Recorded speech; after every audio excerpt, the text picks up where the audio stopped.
Hi everybody, the exam's coming up soon and I know that we've been talking about the extended question and how we're going to actually respond to it when you're in the middle of the exam all on your own. We don't know what scenario that big question is going to ask from us, but I thought I'd do just some mind mapping just to look at some of the things that we've talked about before of how you could build up a really credible and knowledgeable answer and show off basically all your underpinning knowledge that you've been learning along the way. So let's just say one of the questions was going to be extended based around a scenario to do with perhaps a service in the salon or some kind of client, some influencing factor that could be occurring for us to deal with. I think the first thing that we would look at is always to do with the consultation. Okay, seeing what the question's asking and talking about the importance of us having a consultation. So we can set the scene of our answer and give like a landscape idea of the things that we would consider. So we've talked about the importance of one-to-one with our clients and using visual aids. So that can be included in your answer. Hair testing, we know already that we've talked about hair testing so many times. You know, which ones are connected, if at all any, to the question that's going to be posed from you. We need to think about how would we do a test, okay? And also why. You know, what's going to happen if we actually don't do the test? How would that impact on maybe the service or the outcome for the client? We've looked at technical words before. We've looked at tensile strength from our elasticity and how that affects the cortex. We've looked at porosity, the hygroscopic properties of hair, how hair absorbs moisture, how also it absorbs things like colour. You know, remember, colour can take more readily when the hair is porous. We can get really dark, patchy results, uneven maybe from root to tip. We also know that hair fades, hair colour fades after a while with porous hair. So how are you going to ensure that that fading doesn't happen? Now, what products are going to help you? We've also talked about, restructurants, helping to repair the permanent bonds in the cortex. So, we've talked about things like Smart Bond and Olaplex that can be added into our products or used as a separate treatment. That's really important. So you need to set the scene, know what needs to be done. We've also looked at things like incompatibility testing. The presence of metallic salts in the hair. We've talked about the problems that can come from things like henna or just for men, those sort of compound colours that you can get, so they're staining the hair, or progressive type colours like things like sun-in, where you're constantly spraying or adding colour on top of colour that can progressively build up on the hair and cause problems. Even things like copper piping that's in normal household plumbing can contain metallic salts, and things like swimming in river, in like a river that's got natural minerals in it, can deposit sort of unwanted metallic minerals in the hair. And obviously that's going to react with anything with hydrogen peroxide in it. That could be things like bleach, even neutralizers if we're perming, or peroxide that's going into normal colours and quasars. So thinking about that is very, very important. And whichever thing you talk about in the beginning with your client, you justify it all the time. And you're going to say why you're going to do it, because if you don't do it, what's going to happen? Because. And why is it important to check for these things? Because. And that's how you're going to share your knowledge with whoever's going to be marking your paper. And that's really, really important. So set the scene and take the reader on a journey of your ideas. We're also thinking, if we move on now to, I'm thinking of like corrective work. We're looking at our unit 401 for level 3.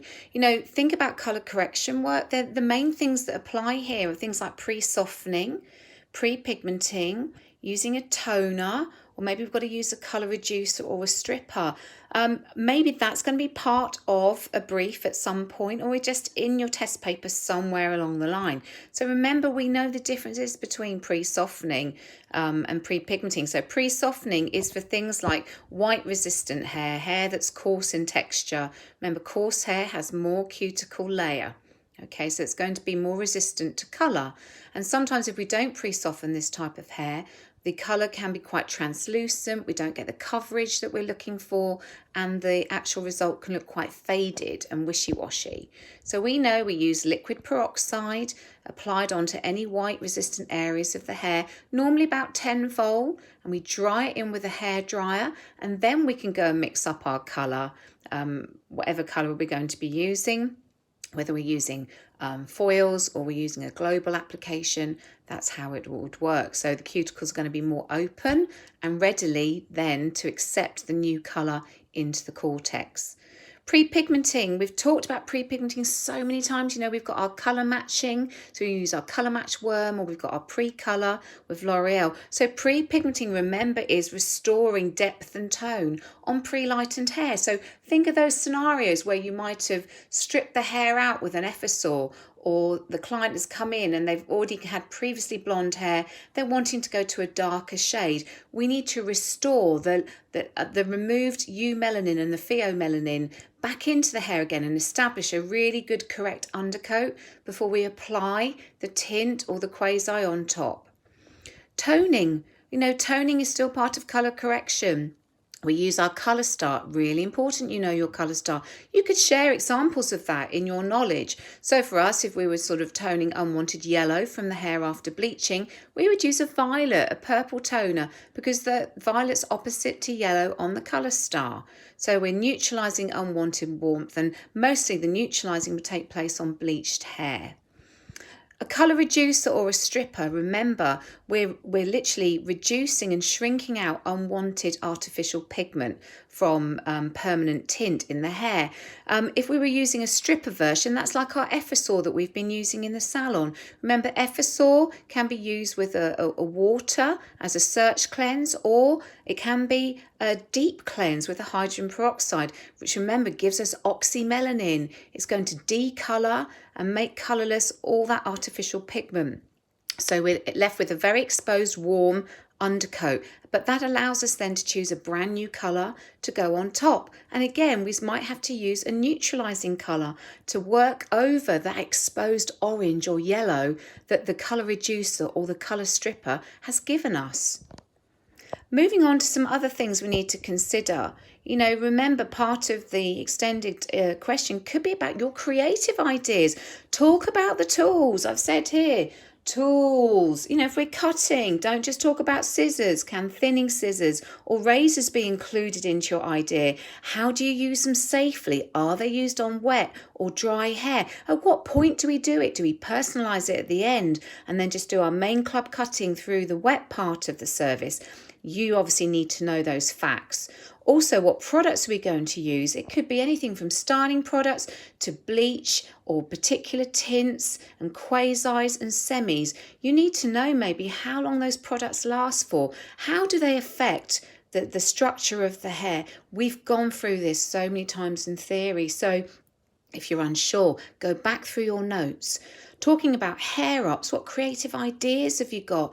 Remember, this is level 3. Think about creative setting techniques in order to prepare the hair before putting it up.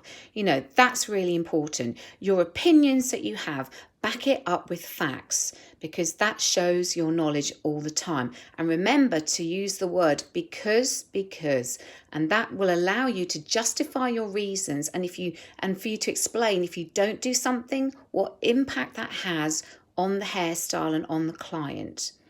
Also, we need to think about longevity, the implications for the client, whatever creative ideas you have. What does that mean for the client in the long term? How long is it going to last? When would they need to come back and get their colour topped up? You know, something like a crazy colour we know is going to fade very readily. Are you going to offer them to go home with some products they can top up? Are they going to have to come back to you for more frequent services? Think about those factors in your answer. Moving on to other things that will basically be key. Influencing factors. We talk about this so many times. We've listed it endlessly in class on the board.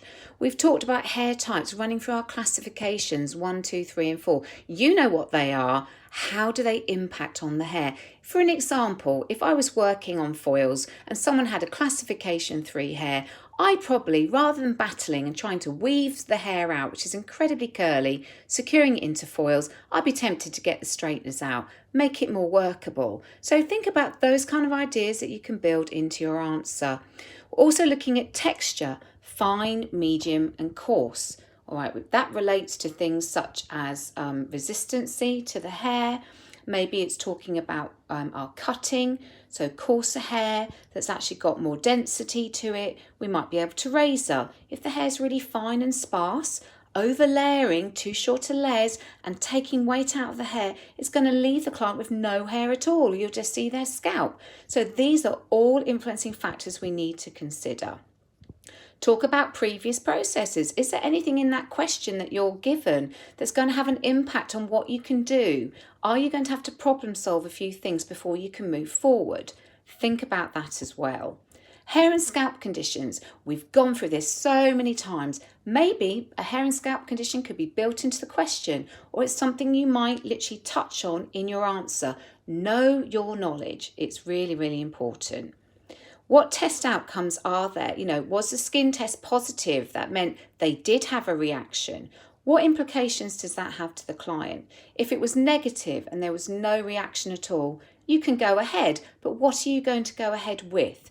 You need to be very clear on your knowledge. Lifestyle, we've talked about lifestyle. Sometimes lifestyle has been posed as part of the question in that big 12-mark question, but who knows? I don't know whether they're going to do that for you, but think about lifestyle implications. We've had questions before where I've thrown in about the client going swimming. You've come up with some really good answers about that before. So, that's something to take on board. Also, aftercare advice. Don't just suddenly stop with your answer. Think about long-term ideas for this client that you've got. Colour refreshing. It could be amendments to the haircut or slightly changing in the future to sort of literally mirror changes in fashion.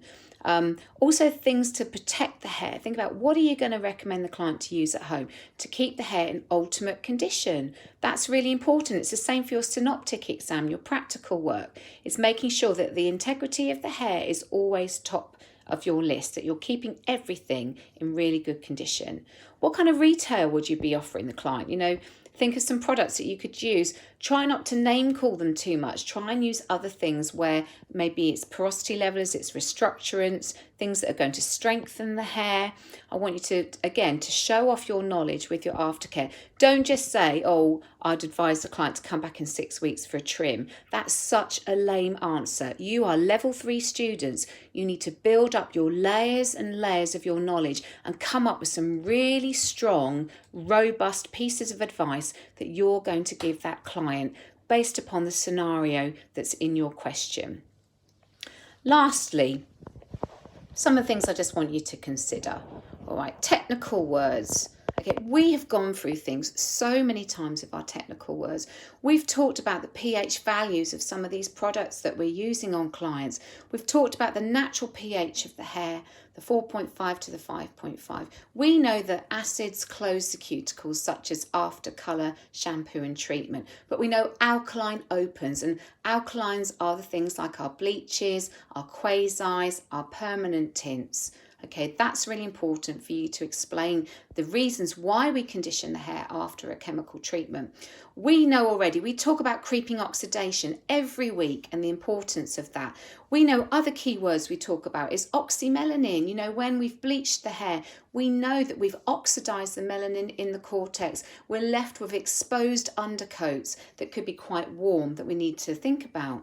We've also talked about polymerization. Polymerization, the swelling of the artificial pigment in the cortex when we're using permanent tint. Remember, it's swollen so much it can't escape back out of the cortex, and that's how it's become permanent. But with all of those products that go into the cortex, they have to pass through the cuticle in order to get into the cortex. Make sure you say that. Don't leave that out. That's really, really key. Okay, and other things as well is always give reasons. So whatever factual reason you want to give, it's all about the because and the because. You've always got some very good reasoning behind your answers. Do not bullet point. Remember, this is like an essay. You're taking the reader on a journey of your life as a stylist. And make sure when you're doing your question, you spend time rereading it carefully. Do not rush. Do not submit the whole paper until you're really ready, that you've scrolled back through all those pages and you've reread the question again. Maybe on a scrap piece of paper you've circled or you've mind mapped some areas that you want to talk about. Cross-reference, look at that scrap bit of paper and double check you've covered everything as you read through that passage of work and read through all your answers of your questions. And be careful before you submit the click button to end your exam. Go back through and keep checking. So hopefully you'll find lots of tips on here to help you. I'm actually going to email this to you as well as a picture for you to look at. I'd like you to work on this over the weekend, ready for your exam next week. Practice does make perfect. Good luck.